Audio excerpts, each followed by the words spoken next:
Les nouvelles de l'industrie sont présentées par Saint-Raymond, la ville de l'automobile. 4 concessionnaires à votre service.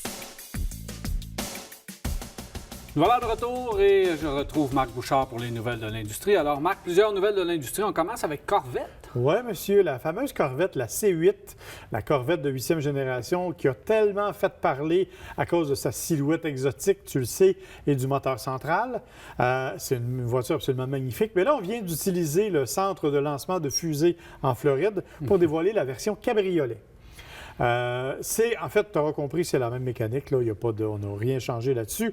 C'est aussi le moteur central, sauf que c'est une Corvette à toit rigide que on peut enlever le toit en 16 secondes, même si on roule jusqu'à 50 km/h. Ce qui est quand même intéressant. Bien sûr, avec le moteur qu'on a, on parle de la voiture, la cabriolet la plus puissante de série jamais produite chez GM, tu t'y attendais. Et on dit que ça va commencer à se produire en janvier pour livraison au printemps 2020. Déjà? Déjà. Alors, on est vraiment dedans. Et on estime, écoute, aux États-Unis, c'est 7 500 $ de plus que le prix de base. Donc, on parle d'à peu près 68 000 $ aux États-Unis. Donc, on peut parler de 80-85 000 vraisemblablement ici parce que le coupé est à peu près à 70 000 ici. C'est ça. Donc, on devrait être à 80-85 000. C'est une voiture magnifique. Elle a cependant un petit défaut. Bien sûr, quand tu enlèves le toit, malheureusement, ça cache le moteur central. Non, c'est que sur le coupé, le moteur est caché sous la vitre, mais là, bien entendu, quand on enlève le toit, tu n'as pas ça. Par contre, même avec le toit rangé, on est capable de mettre 2 sacs de golf complets dans le coffre. Alors, ça va demeurer une voiture... Un très beau succès à venir que cette Corvette, même que... Je pense qu'ils vont avoir de la misère à suffire à la demande. Oui, bien moi, je pense que déjà, on est en mode où on veut multiplier la production parce qu'à ce prix-là, écoute, c'est incroyable. Pour une des rares fois, là, on trouve qu'une voiture n'est pas assez chère. Oui, c'est... 100 000 $ prix de départ pour cette voiture-là, personne n'aurait été catastrophé de ça. Vraiment même, pas. Mettons 90 000. Oui. C'est que là, elle est 20 000 de moins que ce qu'on pensait. Oui, non, c'est fou, là. C'est à 70 000 personnes en revient. Alors, t'imagines, je suis convaincu, moi aussi, là, que ça va se vendre comme des petits pains chauds. Maintenant, parce qu'on peut appréhender, on peut penser qu'il va y avoir une augmentation de prix dans les prochaines années. Et si, comme moi, vous n'avez pas vraiment les moyens d'en acheter une, vous pouvez quand même aller sur le site chevrolet.com. Il y a un configurateur où vous pouvez monter visuellement votre propre Corvette.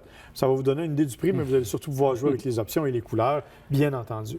Parlant de voitures spectaculaires, il y a Mazda qui nous a aussi présenté une voiture. Bon, on connaît la Mazda 3. Là, on arrive avec la Mazda 3 TCR. Ouais. C'est une Mazda de course, évidemment, tu auras compris. Elle va faire les débuts dans le circuit IMSA au cours des prochaines semaines. En janvier, en fait, là, dans le Michelin Pilot Challenge 2020. Elle coûte 350 chevaux. Palette 6 vitesses, changement de vitesse au volant. Et ce qu'on dit, c'est qu'actuellement, bon, bien sûr, Mazda va s'en servir pour sa propre écurie, mais va l'offrir en vente à ceux qui voudraient faire de la course. Ça va être possible de s'acheter une Mazda 3. On a utilisé exactement la même plateforme et le même design Kodo qu'on utilise pour la version commune, pour le commun des mortels. Et on dit, en fait, l'idée, c'est qu'on veut vraiment faire valoir ce design-là. Donc, c'est pour ça qu'on a conservé cet élément-là. Bien sûr, avec des éléments aérodynamiques un peu plus proéminents. Oh, oui, plus musclé, mais elle garde son image très, très près du véhicule de production. Totalement. Puis de pouvoir la commander d'usine prête pour la course, je pense que ça va avoir un certain succès. Pourquoi pas? Moi aussi, puis évidemment, bon, l'aileron a fait beaucoup jaser, mais bon. Mazda qui va en course, pas de moteur rotatif. Oui, c'est particulier. Et qui va ramener un moteur rotatif, mais dans sa voiture électrique. Ça va être... en tout cas, bref. À suivre. Ne posons pas de questions. Parlant de voiture électrique, il y a Volvo qui, cette semaine, a dévoilé son nouveau XC40. En fait, pas la voiture elle-même, mais le design ou quelques portions du design XC40. Là, je ne vous ai pas mis toutes les photos de batterie dans le plancher et tout. Là.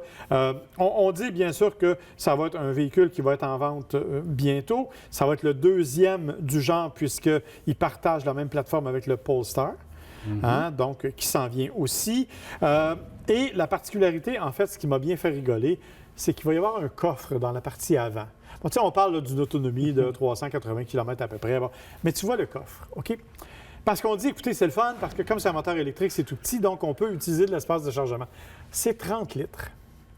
30 litres, là, Si tu veux comparer... Bidon de lave-glace, quelques petites affaires. Une Mazda MX-5, c'est 150 litres. Alors, c'est 5 fois moins qu'une Mazda MX-5. Mais en tout cas, il y aura un espace de chargement. Ce qui est surtout intéressant, en fait, c'est de savoir qu'effectivement, on arrive avec une vraie voiture 100% électrique. La première chez Volvo, qu'on partage avec Polestar. Et on dit qu'on devrait, d'ici 2025, avoir la moitié des ventes de Volvo qui seraient strictement des voitures électriques. Mais 380, on voit qu'on a de la difficulté à dépasser le 400 km d'autonomie. Oui, puis encore une fois, c'est une puissance théorique parce qu'on le sait, la méthode de calculer en Europe n'est pas la même que celle que l'on a ici. On l'a vu avec la Porsche Taycan, entre autres, qui annonçait 450 là-bas puis 350 chez nous. Donc, j'ai hâte de voir quelle sera la réalité face à ce Volvo, mais quand même, un véhicule qui devrait être intéressant parce que le XC40, il faut le dire, c'est un utilitaire sport qui est extrêmement bien positionné dans son créneau, qui va très bien, très populaire. Donc, dans la série toujours des voitures électriques, la fameuse Volkswagen ID.3, on sait qu'on avait la Buzz ID, je ne sais pas quoi, 4. Et la ID.3, qui est la petite voiture, au départ, on disait, bien, elle ne viendra pas au Canada. Et là, finalement, il semble que les autorités de Volkswagen Canada aient un peu changé d'idée et c'est même Thomas Tetzlaff, le responsable des relations publiques de Volkswagen, qui a dit on considère très, très, très sérieusement la venue de ce véhicule-là chez nous. Évidemment, on ne sait pas exactement laquelle des versions sera disponible. Si on se fie à Volkswagen, là, ça va être la deuxième année de production. Bien, c'est ça. Normalement, la première année de production, même la Golf, première année de production, souvent, on ne l'a même pas ici. Ben non. Alors, c'est les deuxièmes années de production qu'on peut avoir les véhicules chez nous. Et comme je pense que la production de ce véhicule-là ne sera pas à grande échelle, c'est ça. on peut attendre, on peut penser à la deuxième. Mais comme je te dis, le ID Cross, le ID4, en fait, lui, le multisegment devrait arriver en premier. On dit aux alentours de 2020 et ça, 2021. Mais il y a 3 versions de cette voiture-là. On parle d'autonomie de 330, 420 ou 550 km, toujours selon les modes européens, par exemple. Donc, il faut enlever un 30 mais on ne sait pas laquelle des versions sera disponible chez nous. Donc, ils sont durs à suivre, Volkswagen, avec le ID, toutes les affaires. Puis, viens-tu pas, ID Buzz, ID ci, ID ça. Et on va devoir un peu clarifier un peu notre bien, pour tout, notre parce offre. que, regarde, le fin octobre, ils vont dévoiler officiellement la Golf 8, qui ne viendra peut-être pas en Amérique, mais qui va peut-être venir finalement. Puis, alors, on ne sait pas trop où ils s'en vont actuellement. C'est très confondant du côté de chez Volkswagen. Effectivement, c'est une stratégie qui est assez particulière. C'est pas facile à suivre nécessairement. Dans les autres nouvelles, Ford et son fameux Bronco, qu'on attend depuis longtemps. Écoute, il pourrait s'en venir avec un toit rétractable. On a déposé un brevet et je trouvais l'idée géniale parce que si tu regardes comme il faut, il y a 2 charnières. Ça, c'est pour le F-150 ou le Ranger aussi. Ce serait le même principe. Il y a 2 charnières qui sont au bout de la cabine. Il semble que le toit serait complètement rétractable et se ramènerait dans la cabine. Donc, tu pourrais le ranger directement dans la boîte. Bien, voyons. Alors, ce serait une idée géniale qui rendrait le camion cabriolet, un peu à l'image du Jeep Gladiator. On pourrait utiliser le toit comme couvre-boîte. Bien, je pense qu'il ne sera pas assez large, mais en tout cas, l'idée n'est pas bête. Mais tu vois, là, que, évidemment, c'est un brevet qui a été déposé, ça se peut que ça n'arrive jamais, mais je trouvais l'idée intéressante parce que ça nous amène à penser qu'effectivement, Ford mise comme le Jeep sur le cabriolet. Donc, on veut enlever le toit du Bronco, on veut enlever le toit du F-150. Puis du Ranger.